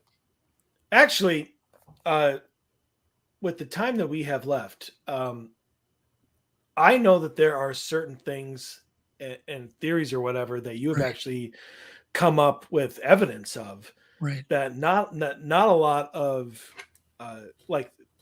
you don't see it on the shows. You don't see it anywhere unless you are like literally the one who is like a part of it.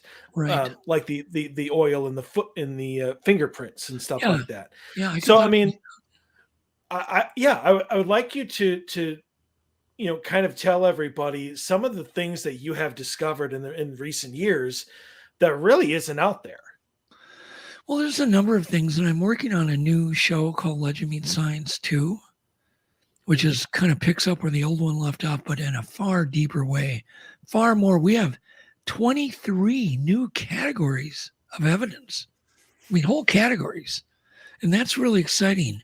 And so one of them happens to be the skin sebum, because it hit me one day that all these fingerprint photos, and if you go online and type in, Sasquatch fingerprints or handprints, you're going to come up with a whole lot of photos, and it looks like dusty fingerprints. Mm-hmm. And I had seen those too, and I always thought, oh, it's just dust. It's just dust. It never really occurred to me that it was something different until an area that we were researching up northern Minnesota. I told the guy one day, I said, do you just do me a favor? Take your camera traps down, take the batteries out and leave them on the ground. So whatever it is that we're trying to photograph can examine them. Just leave them on the ground. And so he calls me back and I said, well, did they get handled? Were they moved? He said, yeah, there's this one. It's just covered with this white crap. And I'm like, well, what do you mean? He goes, I don't know what this is. It looks like fingerprints. And I said, send me a photo. So he sends me a photo. And of course, it's kind of the same look, I'm used to seeing. But he said, it's really weird. This stuff doesn't rub off. And all of a sudden I went, oh man. It's just like a flood of dot connections happened. And I realized that it was a sebum. This white crap I've been looking at for years was not dust. It was something maybe collected dust.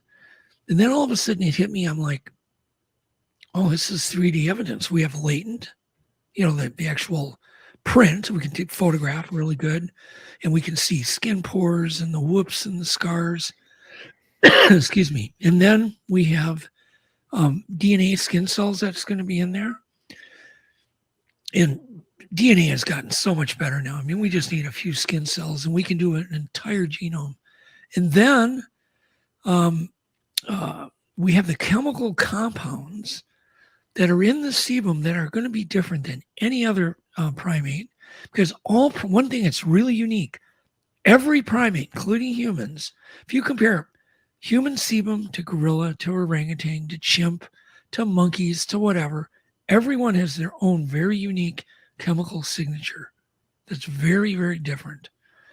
For instance, we have cholesterol in our skin oil, and gorillas have none. They don't have cholesterol. We have triglycerides. They may only have a 10% amount. We have, a whole different ratio, but there's like 20 different compounds in skin sebum. And skin sebum's real easy to collect. So once we figured out how to collect it, we started getting, we could get these things to touch things, even though you can't get them on camera. If there's no cameras aimed at them, they'll handle things and they'll leave their fingerprints, including car windows all over the U.S. People go camping, they'll find these huge handprints on their windows, and they'll have Bigfoot activity. And they'll they'll get a hold of me or they'll get a hold of somebody, but there's literally, I'll bet you 1,000 instances of big finger or handprints on car windows every year at campgrounds. So it's 3D evidence. You have three things as an example. So we'll be doing the DNA from the skin oil because there's skin cells that are sloughed off in it. We'll be doing chemical analysis of the sebum, which is really called surface skin lipids, SSL. That's the true name. And we've coined a name for the Bigfoot. We call it alba vernix because it's so white and it's so waxy. And vernix is what you were born with, Mike. When you were born, you're covered with that wax. Mm-hmm. White wax. Yeah. Mm-hmm. So that's why we named it after the vernix, because it's very thick like that. You don't have any on you still, do you? No. Okay. I'm sorry. Pretty sure that was rubbed off a long time ago. Rubbed off? Okay. Anyhow, but there's this stuff, and it can be very valuable because it's easy to collect. It's something scientists can be shown how to do, and they can go out and collect it themselves, and within a month they can have their own samples that they can do all these different tests on. So I think it's going to raise the bar. It's more valuable than photos or video or audio recordings. Nobody can fake chemical compounds over and over and over, right? That'd be pretty tough. In fact, if you go to my Facebook page, I have a chart of all the different SSLs from all the different primates, right, including humans. You can compare and see what I'm talking about. And you'll have to scroll down pretty far on my Facebook page, but it's there. I don't know. I posted it probably a year ago, but it's there. Visit it. All right. So not to be the fly in the ointment here, because I'm totally on track where you're going, but you get a sample. It doesn't match any other, right? You go through the chemical analysis. It doesn't match any other sample that we have, so you can't categorize it. Does that then become the new category of this is instance number one, like this is a Bigfoot? But my brain says yes, right? My logical side would say yes, because if it's nothing else and it doesn't match any other chart, then it has to be something new. something undiscovered. Right. But until until the day that we actually get a sample of a Sasquatch, take its palm print, put it on a piece of glass, and use that as this is definitive proof, and then match up every other sample, and then find other samples that match that sample. How do you convince other people, or how do you address other people who come to you with a question like that? Well, as an example, I'm not trying to solve the mystery. I'm trying to get scientists to the point where they're going, oh, I can take this evidence and I can get a grant to go solve the mystery. Okay. Because out of that, hasn't there been hair samples? We're going to get DNA. We're going to get DNA. We're going to get latent information, and we're going to get the chemical compounds. That's 3D evidence, far beyond anecdotal. Then you have hair sample. Let's say you do an SLL test on a hair sample with DNA, and now you go, oh, the SSL is the same as these skin samples that were taken over here in Washington, but I collected the hair in Texas. Right. Right. It's all and isn't there already hair samples that they have not been able to identify? Oh God, yes. And I've got many of them. That's what I thought. So I mean, they've already found like hair samples that does not match any known animal right, correct. that is categorized in our society, in our ecosystem. But the problem is when you do mitochondrial DNA on them, they come back human, almost every case. Yet the scaling is human on them, but they have a tapered worn end, so they've never been cut. They're a little bit smaller in diameter. They may have 5 scales generally versus 6 scales like a human does. Mm-hmm. So there's differences, and there's going to be a whole lot of info in Legend Meet Science too. It's going to raise the bar in hair samples too, big time. Cool. Everything's going to get raised. It won't solve the mystery, but it's going to raise it. And literally every other Thursday now, I'm meeting with scientists that want to remain anonymous. So there's already interest in the Bigfoot by scientists now. They just need a little bit of more weapons so they can pop their head open, pop it out and go, here I am. Yes, I'm studying this. And yes, here's enough stuff now we've collected. We need a grant. These things are worthy for sure, without any doubt, to go after, to try to, do whatever they do, which I'm not in that category. God knows. What they do, they can fund 3,000 camera traps and monitor them. They can do all sorts of things that I can't do, as a civilian. So that stigma is still out there in the medical side of it. Yeah, absolutely. Even the scientists that are studying it. And we meet with like 40 of them every other Thursday. So it's a growing number. But they still don't want their identity, because they don't want to, get laughed at. They don't want to, lose their job, whatever they're working, whether it's a lab or whether they're teaching college. And, but I just think that they need a big boost of new bar raising things. And I think this is it. It's one of them. But remember, I said we got 23 new categories. That was one. So not going into any of the other 22. No, we're not. No. So I do have a question, and this has always bothered me. Yeah. And you mentioned it during your previous answer when you were talking about how they'll touch things, they'll move things as long as there's no cameras around. Yeah, it's weird. Even audio recorders, Mike, they'll touch. So, but my question is I've seen some of like your trap cameras, like you disguise them as bark, for certain trees. And I've always found it interesting how when squatchers go out and they have their FLIRs and they have their all their technology, nothing ever seems to come around them, and no matter how they have it disguised or whatever.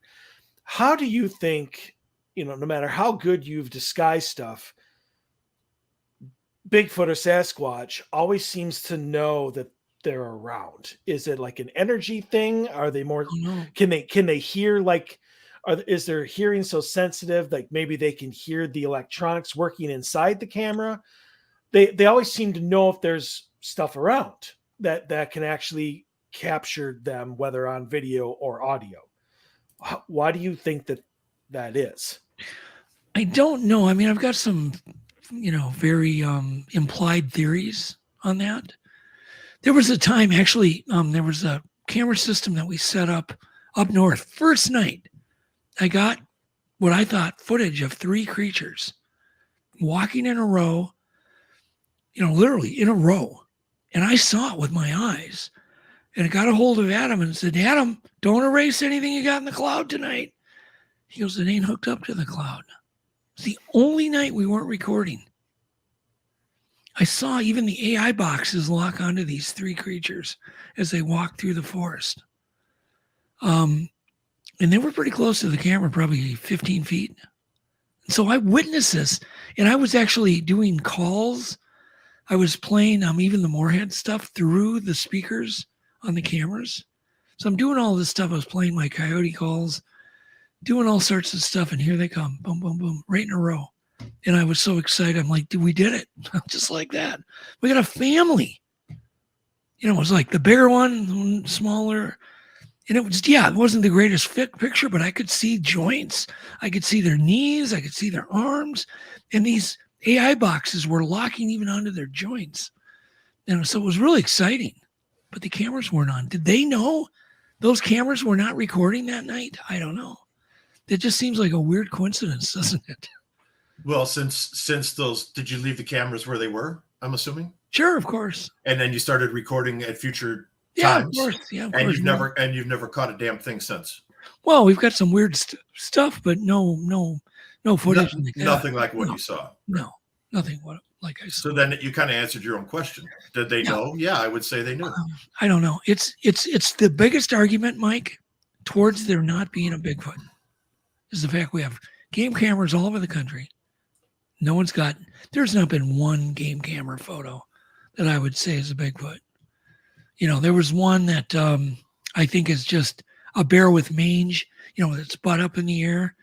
I don't think that's a Bigfoot. It's just a bear, a mangy bear.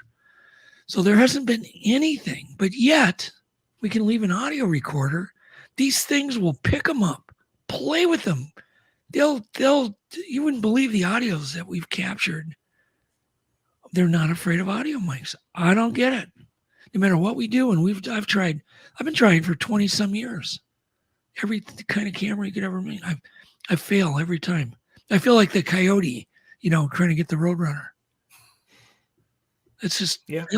It's because you keep going back to Acme, Doug. You got to get away from Acme. Oh my God. Because the Acme products are never going to get you where you need to be. Well, I even remember a thing. Okay, so picture this. So I take a bowl of food and I make this beautiful smorgasbord of steak, raw steak, cooked eggs, bacon, cheese, fruit of every kind, and I put it in this big stainless bowl. I drill a hole in it.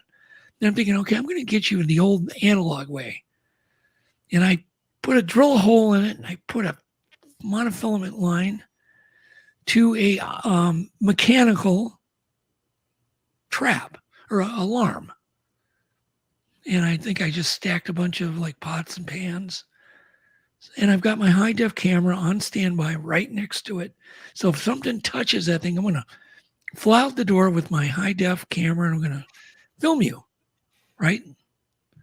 Great plan. So what it did, broke a bunch of trees down, scared everybody away, grabbed the thing, moved it while we were all cowering inside.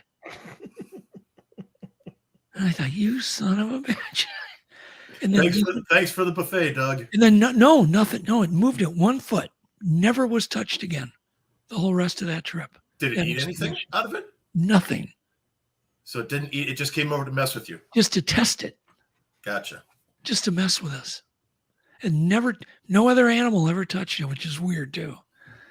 I mean, that food not a grape was taken out of that thing. Well, here's an interesting question. That if no other animal came and touched it, that doesn't make sense. It doesn't. So Not in the Canadian wilderness. Right, exactly. So do you think, I mean, raw meat in the Canadian wilderness, I could put raw meat in the backyard of Mike's house and something's going to come eat it. Yeah. So do you think that if then with that Sasquatch somehow marked that maybe with its oils in its hands, it marks its territory and other animals are like, absolutely not, stay away because that's big boy's meal right there. Yep. Right. I mean, that's a respect type of thing, right? Yeah. You have your hierarchy of predatory species in the wild. All I can say is nothing touched it. Nothing. Over 4 days. It's almost like a cattle mutilation, and then they left the carcass out for a year at Skinwalker Ranch, and no other animal touched a dead cow out there in the Utah Buttes. That's not. How is that possible? Right? Yeah, nothing ever touched it in a year. They went back out and re-examined the carcass. It was still there. Right. No, I agree. It's odd, and all I can do is speculate. Why? But can you imagine me thinking, oh, I'm going totally analog on this thing. Right. And I knew it was around, this Bigfoot. And it just scared everybody in the cabin with a whole bunch of trees coming down. And everybody ran. In fact, Joe, Mike, he almost broke his back that night because he was running so hard. He tripped over a rock and he flew like 4 feet in the air and landed on his back. That's how scared everybody was because these trees started getting, coming down. Yeah. So much for my trap. I could tell you stories like that all night. I've been humiliated time after time after time after. They outdo you every time. But does that mean they're not real? I don't know. It means they could be a whole lot smarter than we think. Would be my best guess. Like way smarter. Like maybe smarter than we are. Which you almost would have to be to be able to live in the wild with no clothing, no tools, no food, no anything, and you just survive, right? You'd have to be pretty damn smart. Well, I think go ahead. Well, I would say then that actually is the perfect segue to one of the questions that I really wanted to ask you tonight. And that is, because Dave and I have talked about this many times on the show. I've talked about it with my team many times. Right. And as researcher and somebody who has looked into these things for a number of years, there are two competing theories about Bigfoot. Which one do you believe? Do you believe A, that is, an earthbound creature that's just really smart and has just avoided us this entire time? Or do you think maybe it is possible that Bigfoot and Sasquatch or whatever are interdimensional travelers, and that's why they seem to just kind of come and go, and just like people have talked about following Bigfoot tracks into a cornfield and then they stop. Or and it moves behind a tree and they go to that tree and it's gone. Right. And how does a creature that big walk behind a tree and then just disappear? Exactly. I mean, we all could be right, but by the same token, as time goes on, I almost think paranormal, all these unexplained things, including dimensions, are just things we don't get yet. I don't think they're that paranormal or that amazing. To somebody else, it's probably just standard procedure. Look, if I went back 500 years and handed some dude my phone, my iPhone. Oh, you'd be stoned to death because you would be a witch but he would or think a wizard or something. Yeah, but he would think it was magic. Oh, absolutely. Paranormal. It would go into the spiritual, magical realm. Right. But that's not what they are. It's something we all understand. There's a battery that runs a bunch of microchips and, whatever. We can't build one, but we know it's not magical. I just think that all of these things, all of these creatures and all these things in, these other realms, maybe as mechanical as an iPhone and other whatever aliens or God knows, have a total control, totally understand it. It's no big deal. We're just not utilizing it because we don't have the technology. But maybe they did, for all we know, they did 10,000 years ago. Right? There was some, I mean, if you study history, there was a lot of weird stuff back then that they seem to interact with that we don't. Everything from dragons to all sorts of different alien races. You know, there's something lost. There's something been lost with us. So it's called the selfie stick. Yeah. We've dummied ourselves down. We've dummied ourselves down big time. Yeah. So I just think that to me, none of this stuff surprises me. And I remain open. But I don't think ghosts or any of this stuff. I think the word paranormal is just, it should just be called things we don't understand yet. Things that make you go, Things we just don't get yet. We don't have the technology. Look, if you either have the technology to do something or you don't. 1,000 years ago, cars did not exist. They did not have the technology to fly in a plane. We do now. I don't think the paranormal is any different than that. I think at some point we'll have full understanding. We'll have things that can transport us, things that can do things, and it won't be paranormal. It'll be normal. You know? It'll be like the Jetsons. You'll step out of your little space house into your little space car. It'll automatically flow right into traffic, and you'll go to your job. And I think you missed my point, David. I got your point. I got it. Okay. I got your point. I got your point. The Jetsons was not a good comparison.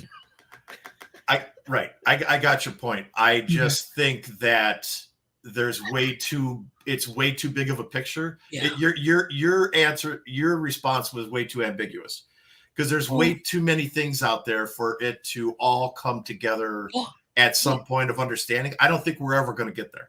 That's my personal thought. I don't think we're going to get there. I realize, but I think I do.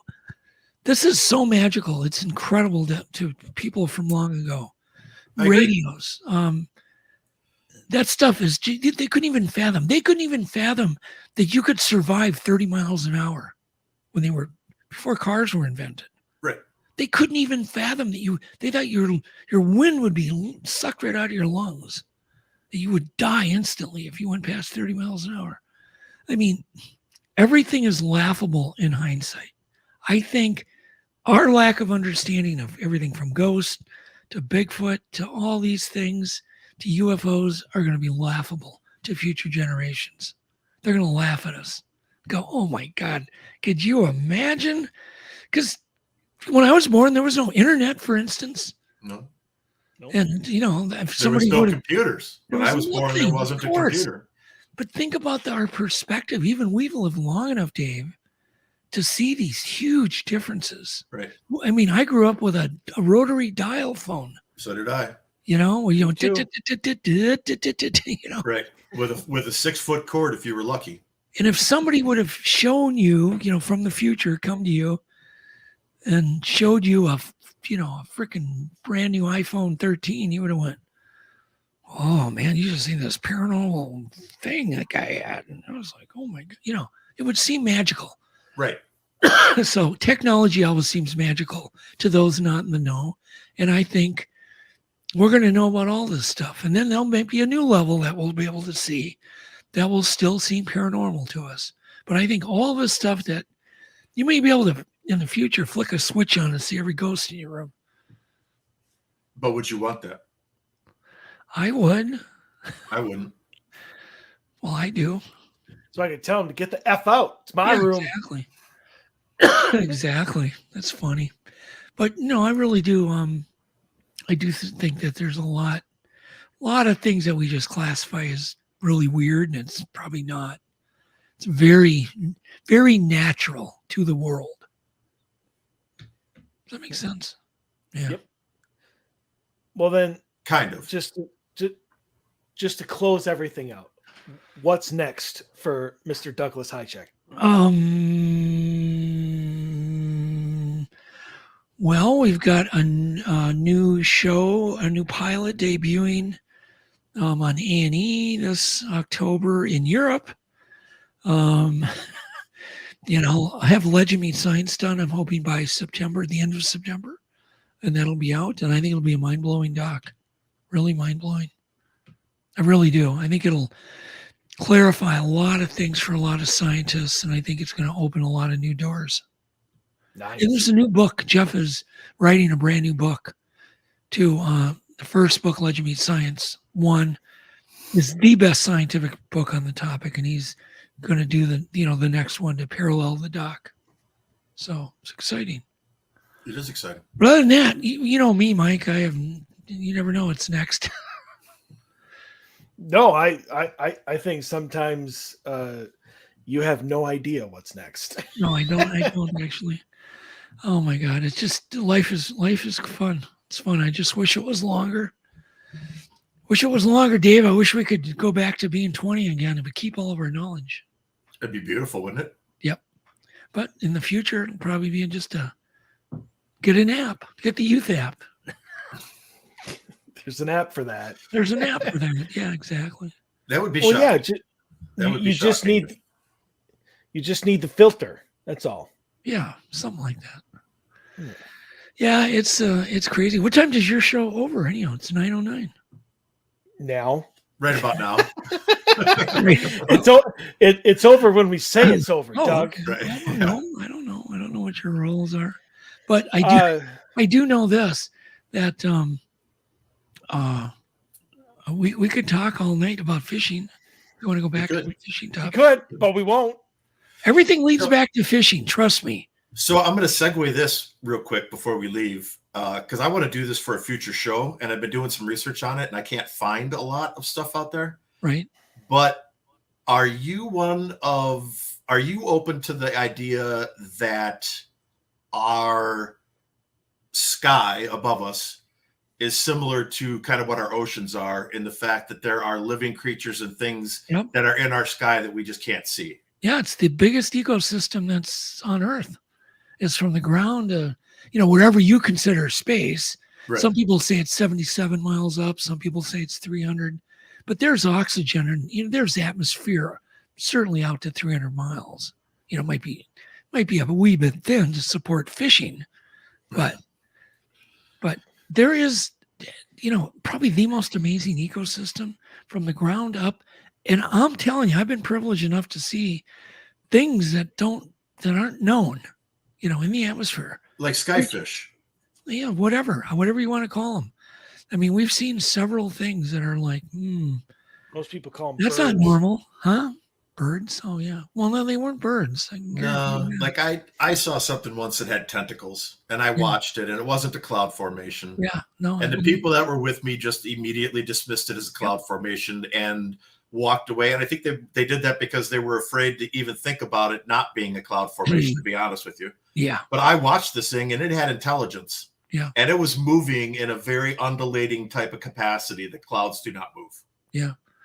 So no, I believe it's one of the something least studied things out there is from the ground up. I've been talking to a guy, and he really wants to form a scientific consortium of people to start studying the upper atmosphere and build actually some technology, some traps, because these sky creatures of different types are seen and photographed literally every day in this country, but yet it's just ignored. Many of them are put into the category of UFOs. Yeah. They're not. They may be flying, but they're not objects. They're creatures. They're alive. Well, sky plankton, Mike. Yeah, I remember you telling me about sky plankton. Yeah, there you go. Well, on that note, maybe it was sky plankton feces that plastered your house that day. It could have been. Right? Sky plankton feces. Oh, there you go. Let's not get him started. I'm getting the creative juices flowing right when we say goodbye. That we realize that we've something to focus on tonight. We realize we might as well just start recording another show. I would like to do a future show, and the reason I asked you that was because if you're knowledgeable of it, then we could possibly have you back on for that subject. Oh God, yes. Because I would like to do a show on that because I find it really fascinating. Yeah. I can give you footage of things that I've even filmed and. Sweet. Yeah. Well, there you go. Future episode. There you go. Let's do it. Well, I promise not to talk about fish. Thank you. Okay. So that does it for us this week. Doug, thank you for Thanks, coming on. guys. Thanks, Dave. Good seeing Yep. you, Mike, and we'll talk soon. Sounds good. Thanks, Bye, Doug. guys. Bye. Bye. All right. So that does it for this episode. We'll be back next week with another wonderful interview with Mackenzie Westmore, who was the host of Face Off, I believe on the Sci-Fi Network. I believe it was. Yeah. She is now getting into the paranormal, so we're looking forward to having her on. So she'll be with us next week, and hopefully so will everybody else. So that does it for us. Everybody stay healthy, stay safe. We want to see you back here next week. Everybody have a great